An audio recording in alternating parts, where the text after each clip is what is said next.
Jinwoo Park was studying alien fungi samples in his lab on the New Sol when Captain Bo-Ram Lee called all officers to a meeting. Jinwoo put down his microscope and walked to the main meeting room. "I have good news and strange news, Captain," Lee said to her crew. "The good news is Hae-Jin fixed our engine perfectly. We can continue our mission." Everyone smiled and clapped. Hae-Jin looked proud but tired. She had worked for 2 days straight to fix the engine. "What's the strange news?" asked Jinwoo. "Earth is sending us messages, but they sound worried.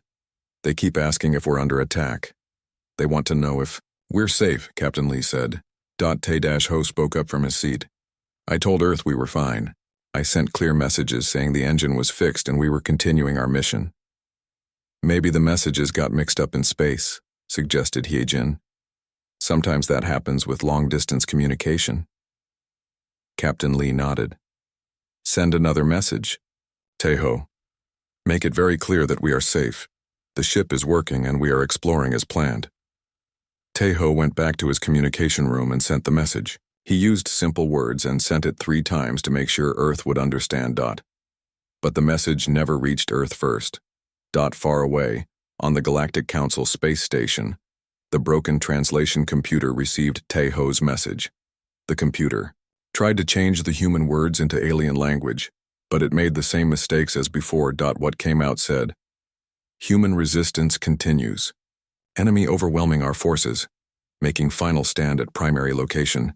Do not attempt rescue. Too dangerous."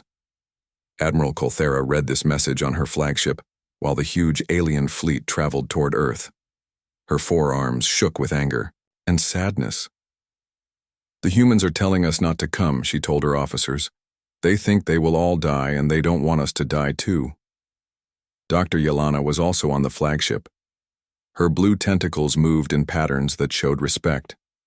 "They are very brave," she said. "They choose to die rather than let others be hurt." "No," Admiral Colthara said firmly. "We will not let them die alone. Speed up the fleet again. We must reach them before it's too late." The alien ships pushed their engines to dangerous levels. Some of the older ships began to have problems, but they kept going. The aliens believed they were racing to save the last brave humans in the galaxy. On Earth, things were very different. President Mi Young Kang stood in the war room deep under the ground. General Kyung Ho Yoon was showing her pictures of the incoming alien fleet on big screens. "They're not hiding," General Yoon said. "They're coming straight at us in battle formation. This looks like an invasion fleet." President Kang studied the pictures. The alien ships were huge, much bigger than human ships. But humans had learned to build smaller, faster ships that were harder to hit. "How many of our ships can we get back to Earth?" she asked. "Admiral Iseo says we can have 800 ships in defensive positions before they arrive," General Yoon answered. "Our ships are smaller, but they're faster and have better weapons." President Kang had hoped first contact with aliens would be peaceful. She had dreamed of learning from other species and sharing knowledge. But if the aliens came for war, humanity would defend itself. "Prepare everything," she ordered, "but keep trying to send peaceful messages. Maybe this is all a big mistake." Admiral Dong Hyun Seo was on his flagship, the Soul's Pride, watching. Human ships returned from all over the solar system. Mining ships, exploration ships, and research ships were all coming back. But these were not ordinary civilian ships. Humans had learned to build ships that could do many things. A mining ship could also be a warship. An exploration ship could carry weapons and soldiers. Every human ship was built to survive in dangerous space. Captain Sojin Han commanded one of the returning exploration ships. Her ship, the Bright Hope, looked like a peaceful research vessel. But hidden inside were weapons that could destroy asteroids and armor that could survive solar storms. "Admiral Seo," Captain Han called on her radio. "All exploration ships are returning as ordered. We'll be in Earth's system in 4 days." "Good," Admiral Seo replied. "We don't know what these aliens want, but we'll be ready for anything." Commander Woo-Seok Lim was Captain Han's tactical officer. He was checking all the ship's hidden weapons systems. The Bright Hope could change from an exploration ship to a warship in just 2 hours. "All weapons are ready, Captain, Commander," Lim reported. "But I hope we don't need to use them." "Me too. Captain Han said. But humans have learned that hope for peace and preparation for war can exist at the same time. Back on the alien flagship, Admiral Kolthara was meeting with her officers. They were planning how to save the humans and fight the mysterious enemy that was attacking them. "We don't know who is attacking the humans," said Captain Zulmar, who commanded one of the warships. "They might be a species we've never seen before." "It doesn't matter," Admiral Kolthara said. "Anyone who commits genocide must be stopped. The Council's laws are clear." Dr. Yelana was studying what little information they had about humans. "The humans live on a Class 12 death world," she said. "The gravity is stronger than most planets, the air has dangerous gases, there are deadly storms and terrible creatures." "How do they survive?" asked Captain Zulmar. "They must be very tough," Dr. Yelana said. "But even tough species can be defeated by advanced weapons. That's probably what's happening to them now." The aliens didn't understand that Earth's dangers had made humans stronger, not weaker. They thought Deathworld species were weak victims, not survivors who had learned to fight. Meanwhile, on Earth's moon, construction crews were working fast to build more defense platforms. Major Yijun Cha was in charge of getting the defenses ready. "How long do we have?" asked one of the workers. 6 days, Major Cha replied. "Work faster." The moon defenses were hidden to look like normal buildings and research stations, but they contained the most powerful weapons humans had ever built. Weapons designed to destroy large asteroids that threatened Earth. Colonel Yunji Moon was coordinating planetary defenses from a base deep inside a mountain. She was watching reports from all over the solar system. "Mars' defense grid is online," she reported to Admiral SEO. "Asteroid belt mining platforms are armed and ready. Jupiter's moons are prepared." Humans had built their civilization to survive anything. Asteroid impacts, solar flares, hostile alien life, and wars between human nations. Every human installation could become a fortress if needed. The exploration ship New Sol was still traveling through space, unaware of what was happening. Captain Boram Lee was reading reports from her science officers. Jin-Woo Park had discovered something interesting in his alien fungi samples. "Captain, these organisms are unlike anything we've seen," he said. "They seem to communicate with each other across vast distances." "How do they do that?" Captain Lee asked. "I'm not sure yet. But if we could understand their communication method, it might help us talk to other alien species someday," Jinwoo said. Captain Lee smiled. "That would be wonderful. First contact should be about learning and friendship, not conflict." She had no idea that first contact was about to happen. And it would not be peaceful. Tae-Ho Kim received a message from Earth while the ship was traveling. But this message was different. It was marked with emergency codes. "Captain Lee," Tae-Ho called. "Earth is asking us to return immediately. They say there's an emergency." "What kind of emergency?" Captain Lee asked. Tae-Ho read more of the message. His face became worried. "They say alien ships are approaching Earth, a lot of them. Earth Defense Force is mobilizing for possible conflict." Captain Lee felt her heart skip a beat. This was what every human had wondered about. What would happen when they finally met other species from the stars? "Change course," she ordered. "Set a course for Earth, maximum speed." "That will take us 12 days, said Hyejin. "Then we better hope everything is okay when we get there," Captain Lee said quietly. The New Sol turned around and began racing back toward Earth. But they would arrive too late to prevent what was about to happen. On the alien flagship, Admiral Kolthara received a final message from the broken translation computer. This one said, "Human survivors preparing for final battle. Enemy forces approaching homeworld. Estimate complete extinction within days. Do not forget us." Admiral Kolthara stood up from her command chair, her forearms clenched into fists. "Push the engines beyond safe limits," she ordered. "We will reach them in time, even if it destroys our ships." The alien rescue fleet increased speed again. Several ships had engine failures and fell behind, but the main fleet kept going. They were now only 4 days away from Earth. On Earth, the final. Preparations were complete. 800 human ships were in defensive positions. Weapons platforms on planets and moons were armed and ready. Every human military base was on full alert. President Kang stood in the war room, looking at the tactical displays. Admiral Seo was beside her, along with General Yoon and other military leaders. "Last chance to avoid bloodshed," President Kang said. "Send one final peace message." The message was transmitted toward the alien fleet. "This is Earth. We seek peaceful contact. Please identify yourselves and state your intentions." But the broken translation computer turned the message into, "This is the human home world. We will fight to the death. Surrender now or face total war." Admiral Kolthera read this message and felt her heart sink. The moment that started the battle was small and simple. Commander Woo-seok Lim raised his hand to wipe sweat from his forehead. On human ships, this was normal. Humans did this when they were nervous or hot. But Admiral Kolthera saw this gesture. On her main screen and to her species, showing claws meant attack. In her world, creatures only showed their sharp parts when they were about to fight.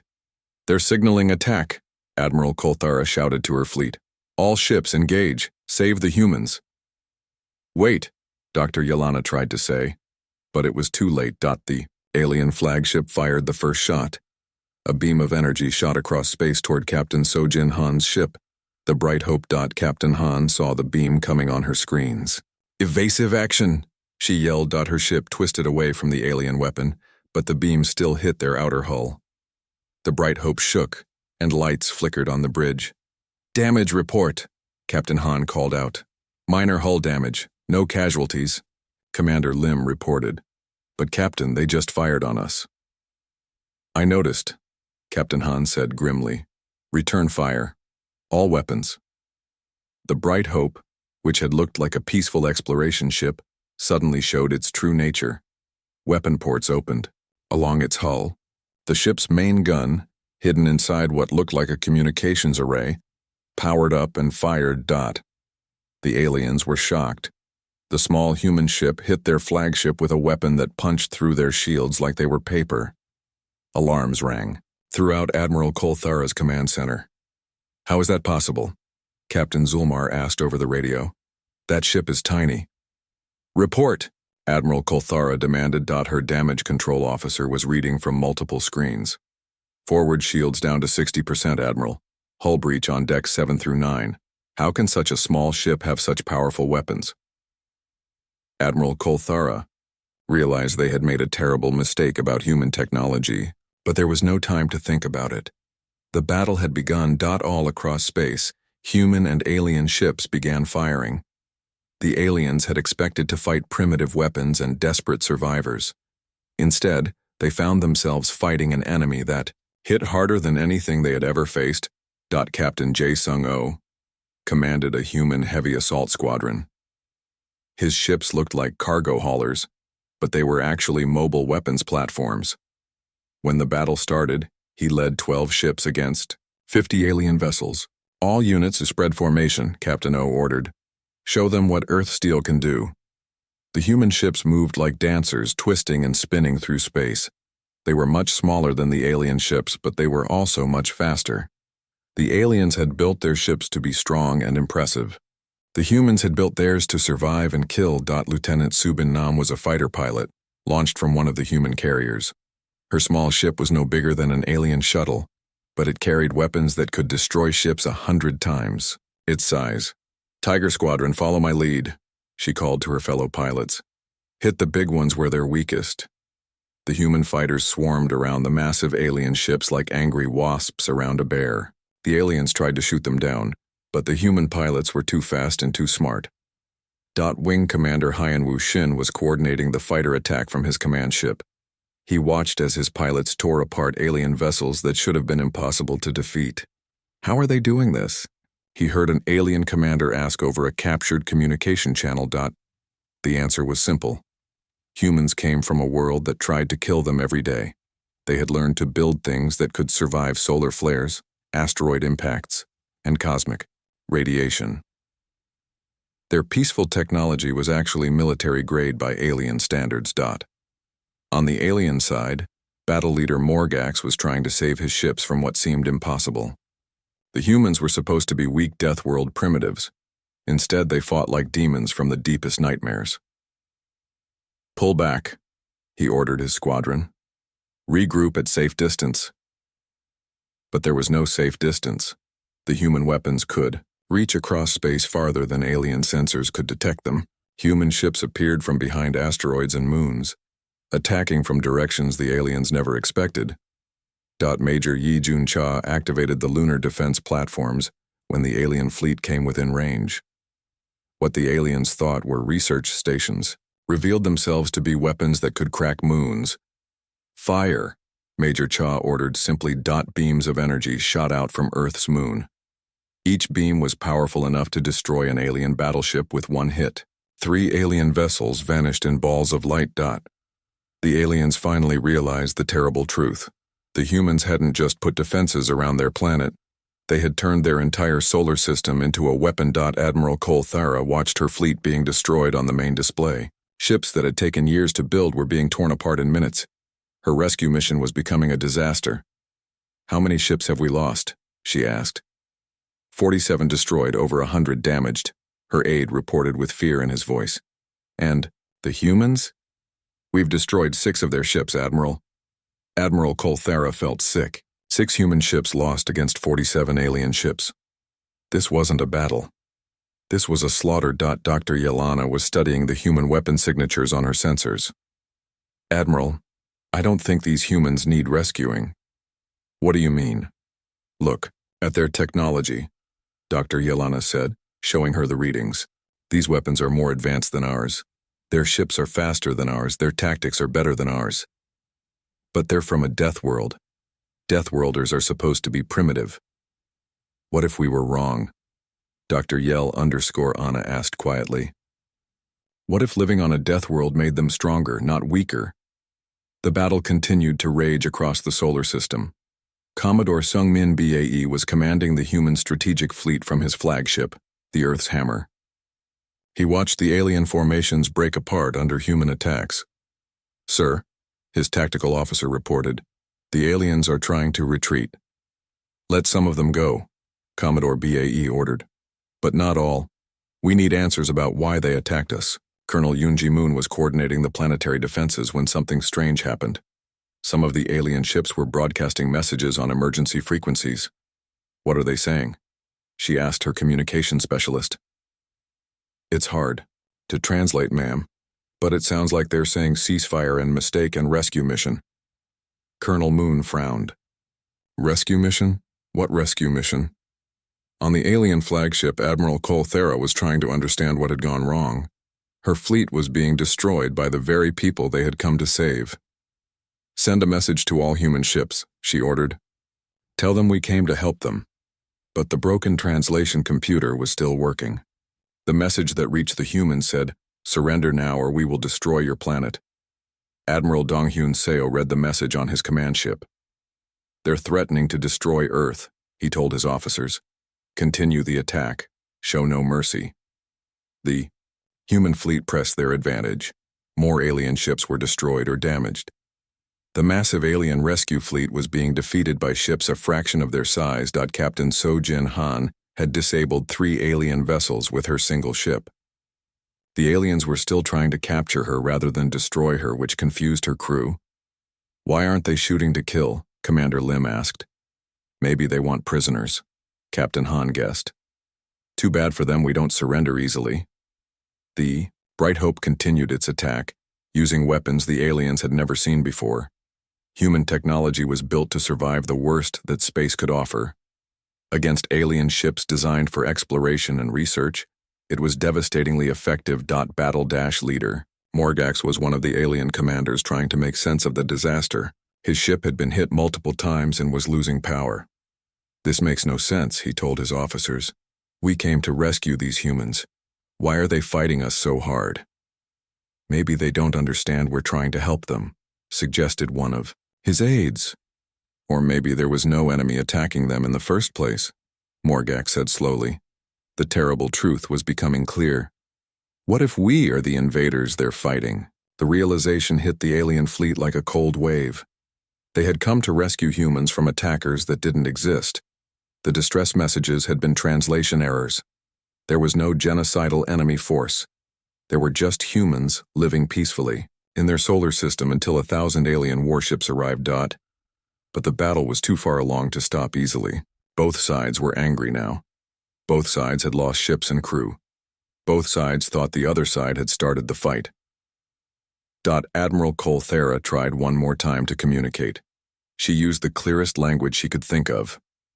"Humans of Earth," she broadcast, "we came to rescue you from enemies.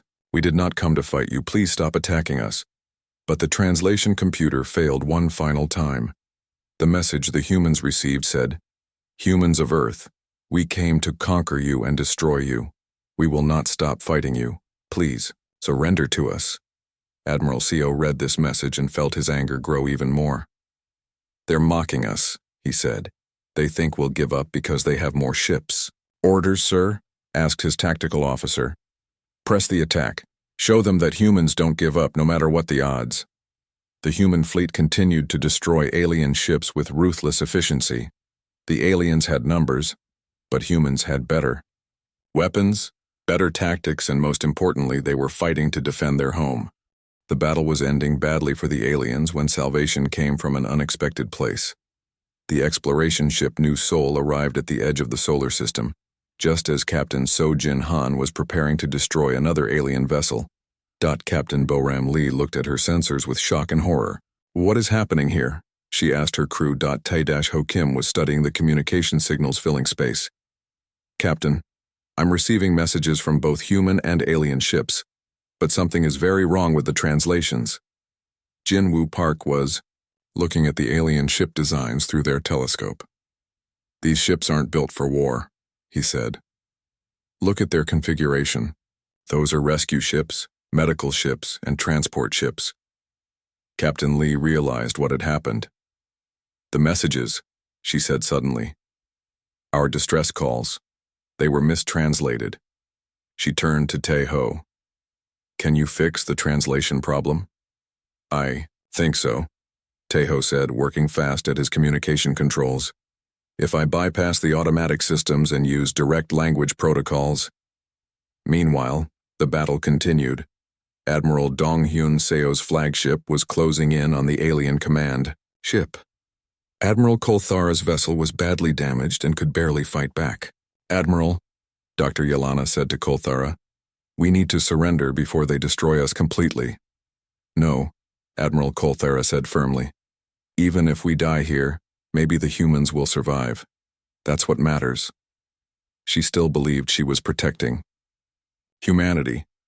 Even as human weapons tore her fleet apart, Captain So-Jin Han was about to fire the killing shot at an alien battleship when a new message came through her radio. This time, the translation was perfect. "All ships, this is Captain Lee of the New Sol. Cease fire immediately. This is all a terrible mistake." Captain Han hesitated. "New Sol, this is Captain Han. These aliens attacked us without warning." "No, Captain Han," Bo-Ram Lee replied. "They came here to rescue us.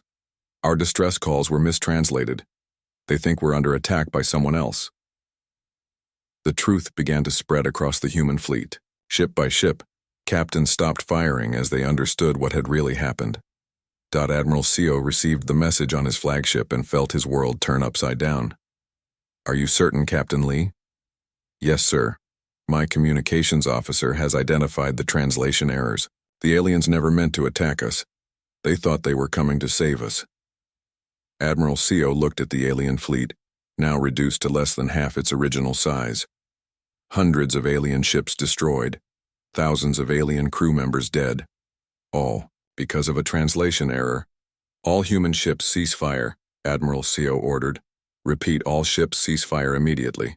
The shooting stopped, but the silence that followed was heavy with grief and guilt. Dr. Young-Soo Ryu was Earth's best expert in alien languages. He had been working frantically to understand the alien communications since the battle began. Now, he was brought to the main communication center. "Can you establish proper communication with them?" Admiral CO asked. "I believe so," Dr. Ryu said. "But sir, you need to understand. Their language is very different from ours. Concepts like rescue and attack are expressed in ways that confused our computers. Admiral CO nodded grimly. Open a channel to their command ship. On the alien flagship, Admiral Kolthara was surprised to receive a clear message in her own language. Alien Commander, this is Admiral CO of Earth Defense Force. We have discovered a translation error. You came here to help us, not attack us. Is this correct? Admiral Kolthara felt relief and sadness at the same time. Yes, Human Commander. We received distress calls saying your species was being attacked. We came to rescue you. There was no attack, Admiral CO said quietly. We were never in danger. My people are deeply sorry for what happened to your fleet. The two commanders talked while their damaged fleets floated in space around them. Slowly, the truth came out. The aliens had received distorted messages about a human crisis that didn't exist. They had rushed across the galaxy to help, only to be seen as invaders. Ambassador Soo-Young Kim was Earth's most skilled diplomat. She was brought to the communication center to help with the delicate situation. Admiral Kolthara, Ambassador, Kim said, on behalf of all humanity, I apologize for this tragedy. We will do everything we can to help your wounded and repair your ships. And I apologize for frightening your people, Admiral Kolthara replied. We should have been more careful with our communications. President Mi Young Kang arrived at the communication center and spoke directly to the alien commander. Admiral, I am the leader of Earth. I want you to know that humanity takes full responsibility for this misunderstanding. Your people came here to help us, and we responded with violence. This is not who we want to be. Admiral Kolthara was moved by the human leader's words. President Kang, your people fought bravely to defend their home. There is no shame in that. We should have made our intentions clearer. The conversation was broadcast to ships on both sides. Human and alien crews listened as their leaders tried to heal the damage that had been done. Dr. Yel_Anna worked with Dr. Ryu to create better translation systems. Your technology is more advanced than we expected, she admitted. We made assumptions about Deathworld species that were completely wrong. What did you think about us? Dr. Ryu asked. We thought species from Deathworlds were primitive and weak, Dr. Yel_Anna said sadly. We believed you needed protection from more advanced civilizations. Earth is dangerous, Dr. Ryu agreed. But that danger made us strong, not weak. We had to become advanced to survive our own planet. Captain Insugo was assigned to lead the first joint human-alien rescue mission. His ship, the Harmony Bridge, worked alongside alien medical vessels to help the wounded from both fleets. How many did we lose?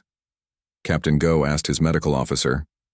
43. Human crew members killed, over 200 wounded, the officer reported. The aliens lost over 3,000 crew members. The numbers hit everyone hard.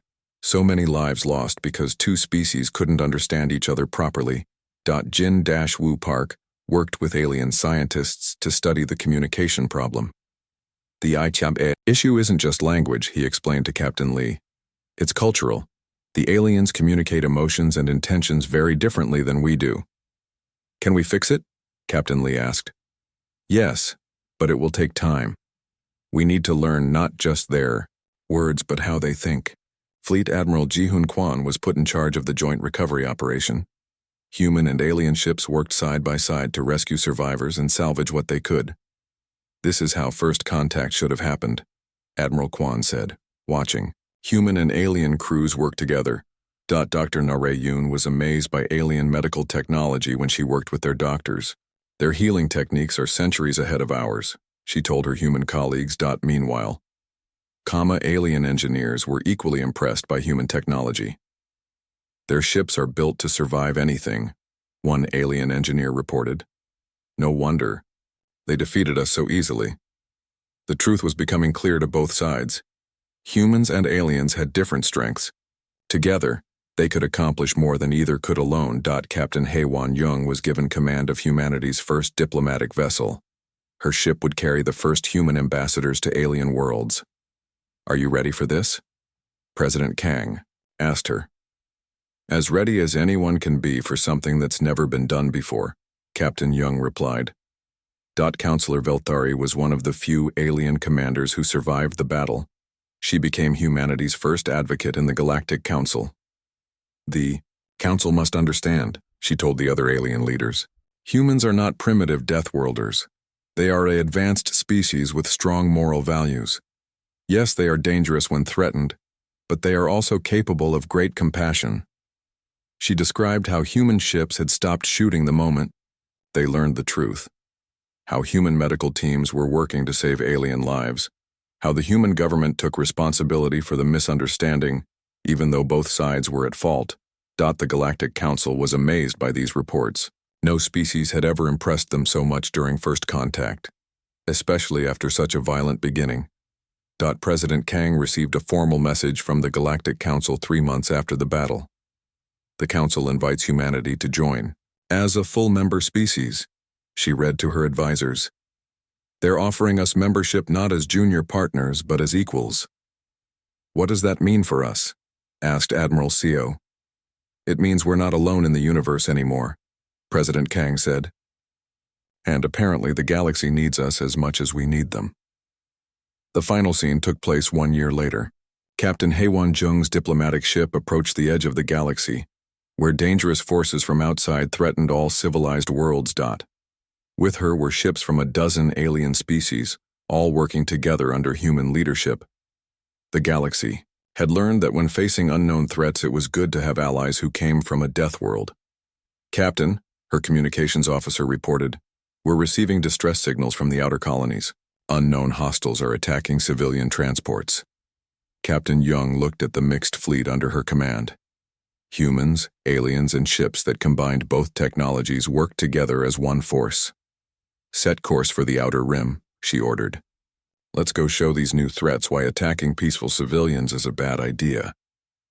As the fleet jumped into hyperspace, Captain Young smiled. The SOS that started as a mistake had led to something wonderful. The alien fleet arrived at the edge of Earth's solar system like a storm of metal and light. Admiral Kolthara stood on the bridge of her flagship, looking at the screens that showed the human system ahead. Where are the invader ships? She asked. Her sensor officer. The sensor officer, whose name was difficult for humans to say, moved his tentacles over his controls. We detect many ships, Admiral, but they're all around the third planet. That must be where the humans live. Show me, Admiral Kolthara ordered. The main screen lit up with dots of light. Each dot was a ship. There were hundreds of them, arranged in defensive patterns around a blue and green planet. Dr. Yelena studied the display with her large eyes. These ships are smaller than I expected. The humans must have very few resources left. Or they're using everything they have in one final battle, Admiral Kolthara said sadly. Prepare rescue teams. As soon as we defeat the invaders, we'll need to help any surviving humans. Captain Zulmar was confused. Admiral, I don't see any invader ships, only the human ships around their planet. Admiral Kolthara looked again at the display. The invaders must be hiding behind the planet or on its surface. We'll have to get closer to find them. The alien fleet moved deeper into the solar system. They passed Mars and saw mining platforms. They saw ships moving between asteroids. Everything looked normal and peaceful. This is strange, Dr. Yelena said. Where are the signs of battle? Where are the destroyed ships and damaged stations? Maybe we arrived just in time, Admiral Kolthara said. Maybe the final battle hasn't started yet. On Earth, Admiral Dong Hyun Seo watched the alien ships approach on his tactical display. The aliens were moving slowly and carefully like they were looking for something.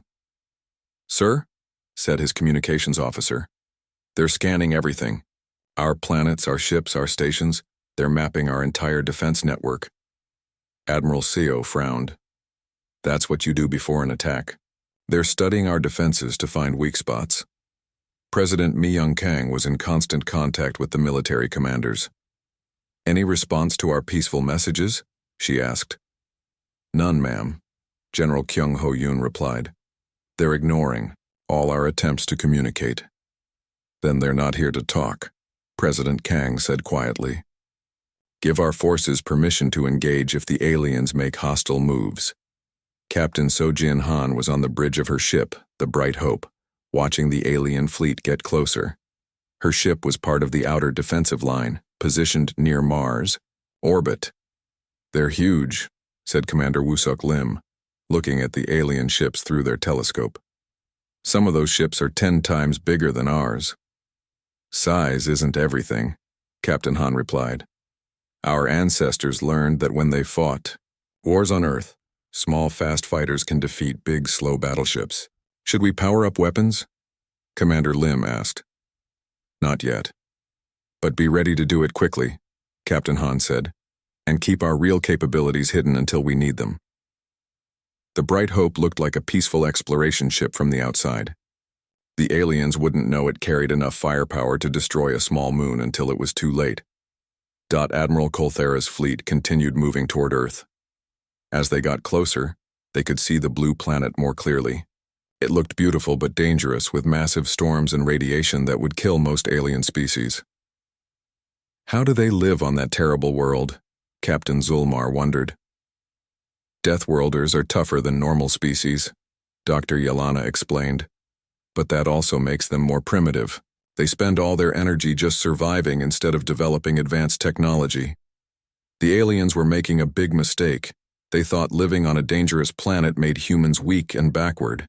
They didn't understand that it made humans incredibly strong and clever. Diplomat Hyvel was preparing for first contact.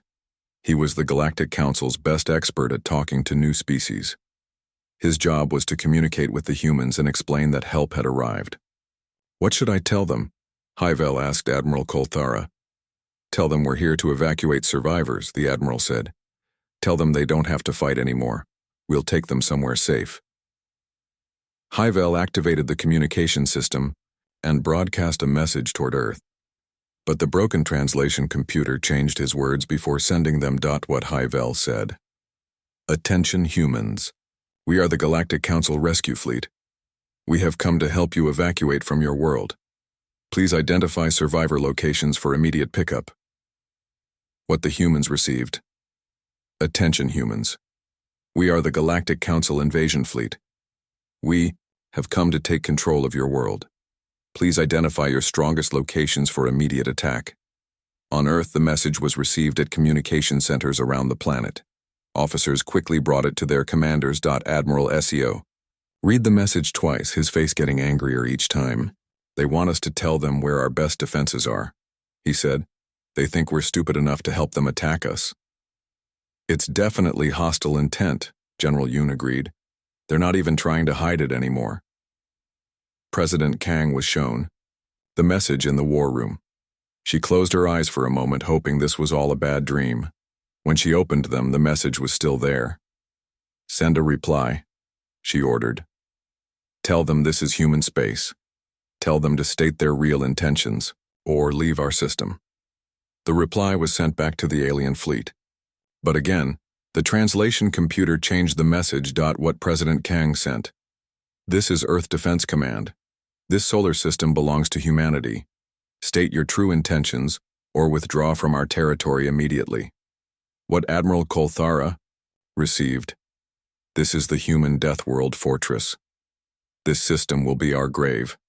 We choose death over surrender. Attack us if you dare."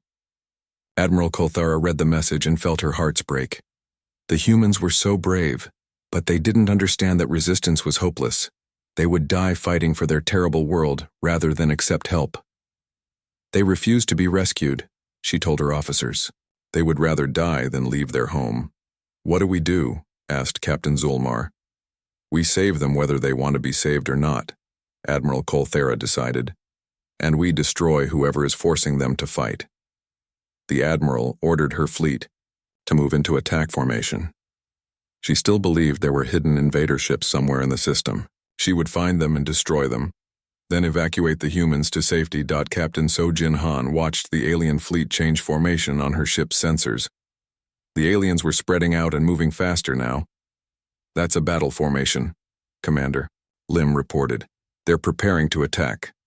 "All ships, this is Captain Han," she broadcast to the other human vessels. "Enemy fleet is moving to attack formation. Prepare for combat. Repeat, prepare for combat." Across the human fleet, ships that looked peaceful began to transform. Weapon ports opened. Armor plates shifted into position. Engines that seemed designed for exploration suddenly showed their true power. The humans had learned a long time ago to hide their strength until they needed it. Every human ship was built to survive and fight in the harsh environment of space. What the aliens thought were primitive vessels were actually incredibly advanced warships disguised as civilian craft. Major Yijun Cha was commanding the lunar defense platforms when the alert came in. "All stations, we have hostile contact," he announced. "Charging main batteries, prepare for engagement." The moon seemed to come alive. What had looked like research stations and mining facilities revealed themselves to be massive weapons platforms. Guns big enough to crack asteroids turned toward the alien fleet. Colonel Yoonji Moon was coordinating the planetary defenses from her underground bunker. Reports were coming in from all over the solar system. Mars grid online and ready. 1. Officer reported, "Asteroid belt defenses armed and tracking," said another. "Jupiter orbital platforms report ready for combat," said a third. The humans had turned their entire solar system into a fortress without the aliens realizing it. Every mining station, research base, and civilian facility could become a weapons platform. Admiral Kolthara was still looking for the mysterious invaders when her sensor officer made an alarming discovery. "Admiral," the officer said nervously, "I'm detecting massive energy readings from the human ships and from their planetary installations." "What kind of energy readings?" Admiral Kolthara asked. "Weapons charging, ma'am. Very powerful weapons. More powerful than anything we expected from a primitive species." Admiral Kolthara stared at the sensor displays. The human ships were small, but they were showing energy signatures that matched the Galactic Council's best warships. "That's impossible," she said. "Deathworlders can't have technology like that." Dr. Yelena was studying the readings too. Her tentacles moved in patterns of confusion and worry. "Admiral, I think we may have made an error." "What kind of error?" "What if there are no invaders?" Dr. Yelena said slowly. "What if the humans we came to rescue think we are the invaders?" The terrible truth was starting to dawn on the aliens. But it was too late to stop what was about to happen. On the human side, Captain Sojin Han received final orders from Admiral Seo. "All ships, this is Admiral Seo. The alien fleet has refused all peaceful contact and is moving in attack formation. You are authorized to engage. Protect Earth. Good luck." Captain Han turned to Commander Lim. "You heard the Admiral. All weapons online. Target the lead alien ships." "Weapons online, Captain. We have target lock." Taeho Kim sat at his desk in the communications room of the ship called New Seoul. Red lights blinked on his control panel. The lights meant trouble. He pushed buttons and tried to find what was wrong. His coffee cup shook as the ship moved, in a strange way. "Captain Lee," Taeho said into his radio, "we have a problem." Boram Lee was in the main control room of the ship.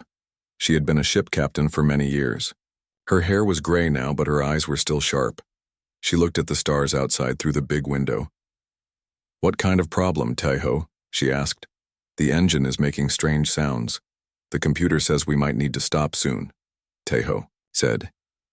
He looked at more numbers on his screen. They were not good numbers. Bo-Ram walked fast to the engine room. The ship New Seoul was far from Earth. They were looking for new worlds where humans could live someday, but now they were in trouble in the dark space between stars. The engine room was hot and loud. Heejin Choi was there, looking at the big engine. She had oil on her hands and worry on her face. "How bad is it?" Boram asked. "Bad enough," Heejin said. "We can fix it, but we need to stop the ship. It will take maybe 2 days." Boram thought about this. They were very far from home. No other human ships were near them. If something went very wrong, no one could help them. "Send the message," Boram told Taeho. "Tell Earth we have engine trouble. Ask for advice." Taeho went back to his room full of radios and computers. He wrote a simple message. It said they had engine problems and needed help with fixing them. It was not a big emergency, but they wanted Earth to know where they were. He pushed the button to send the message into space. The The message traveled very fast through space. It went past planets and stars. It took many days to reach anywhere important. But Earth was not the first place to get the message. Far away, on a space station bigger than a city, Counselor Vextar was working late. Vextar looked like a big lizard that could walk on two legs. His skin was green, and his eyes were yellow. He was very smart and very important in the Galactic Council. The Galactic Council was a group of many different alien races. They worked together to keep peace in the galaxy. They had rules about helping ships in trouble. Vex****s computer made a sound. A new message had arrived. The computer tried to change the human words into words Vextar could understand. But the computer was not very good at human language. The message that came out was very different from what Taiho had sent. The computer told Vextar that humans were being attacked. It said they were dying. It said evil aliens were trying to kill all humans. It said the humans needed the biggest, strongest fleet to come help them right away. Vex quote. Tar read the message 3 times. His yellow eyes got big. He had heard of humans before. They lived on a planet called Earth. Earth was known as a death world. Most aliens thought death worlds were terrible places where nothing good could live. Death worlds had bad weather, dangerous animals, and poison air. Most aliens could not even visit death worlds without dying.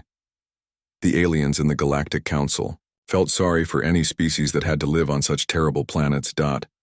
If someone was attacking the humans on their death world, the humans had no chance. They were probably weak from living in such a bad place. They would not be able to fight back. Vex quote Tar called an emergency meeting. Soon, many alien leaders were talking on video screens. There was Admiral Colthera, who looked like a giant bug with 4 arms. There was Dr. Yelana, who was blue and had tentacles instead of hands. There were many others. We have received a distress call, Vextar told them all. A species called humans is under attack. They live on a Class 12 death world.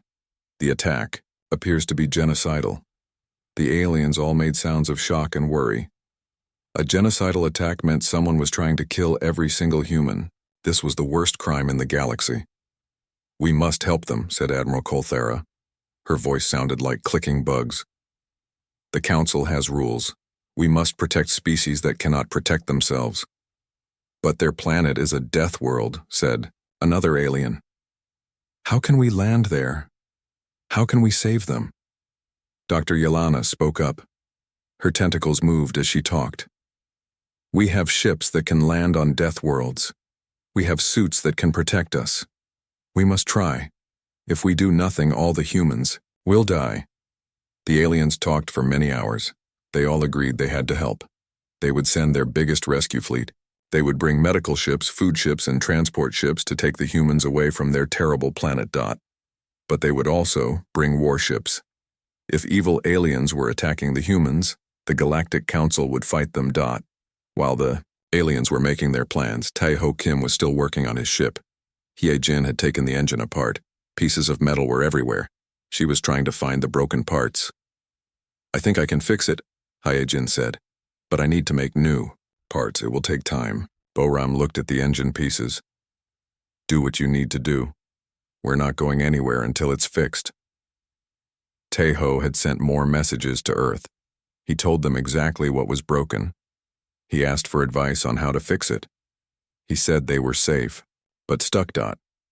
But the alien computer was still changing his words. Every message sounded more desperate than the last. The aliens thought the humans were fighting for their lives. The Galactic Council's rescue fleet was huge. It had 1,000 ships. Some ships were as big as cities. They had the best doctors, the best soldiers, and the best equipment. Admiral Colthera commanded the fleet from her flagship. The ship was called Mercy's Hand. It was built to save people from disasters. How long to reach the human system? Admiral Colthera asked. 12 days at maximum speed, her navigator said.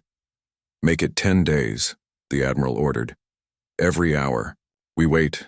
More humans might die. The huge fleet turned toward Earth's solar system. 1,000 alien ships began moving through space as fast as they could go. Back on the new Sol, Hye Jin was making progress. She had built new parts for the engine using spare materials. It was not pretty, but it would work. Try it now, She told Tay-Ho. Pushed the engine start button. The engine made noise, coughed, and then started running smoothly. The red lights on his control panel turned green. We did it, Jin said. She was very happy. Tay-Ho sent another message to Earth. Engine fixed, problem solved, continuing mission as planned. But when this message reached the aliens, their computer changed it again. The aliens read, temporary victory achieved. Regrouping for final battle. Enemy forces too strong. This may be our last transmission. Admiral Colthera read this message and felt sick. The humans were brave, but they were doomed. The enemy attacking them was too powerful. Faster, she ordered. Push the engines harder. We have to reach them in time. The alien rescue fleet moved even faster toward Earth. They thought they were racing to save the last humans alive. But Earth was not empty and dying. Earth was home to billions of humans, and Earth had not been peaceful for a very long time. On Earth, Admiral Donghyun Seo was reading reports at the United Earth Defense Force headquarters. The report said alien ships were coming toward Earth very fast. A lot of alien ships. Admiral Seo had fought in the Earth Wars before all the countries became one. He knew what it looked like when someone was preparing for battle. How many ships? He asked his assistant. Our best count says around 1,000, sir. They will arrive in 8 days. Admiral Seo stood up.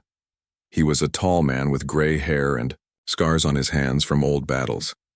He had hoped humans would meet aliens in peace, but it looked like the aliens were coming for war. Send word to all defense fleets, Admiral Seo said. Code red. This is not a drill. Prepare for hostile contact. All around Earth's solar system, human ships began to move. They had been exploring planets and mining asteroids. Now they were coming home to defend Earth. President Mi-young Kang was in an important meeting when the news came. She was a small woman, but everyone listened when she talked. She had been chosen to lead all of Earth when the countries finally made peace with each other. Are we sure they are hostile? President Kang asked. Ma'am, no one brings 1,000 ships for a friendly visit, said General Kyung Ho-yoon. We have to assume the worst. President Kang looked out her window at the blue sky of Earth. Somewhere up there, aliens were coming. Maybe they wanted to talk. Maybe they wanted to fight. Either way, humanity would be ready. Give the order, she said quietly. Full mobilization. If they want to fight, we'll give them one they won't forget.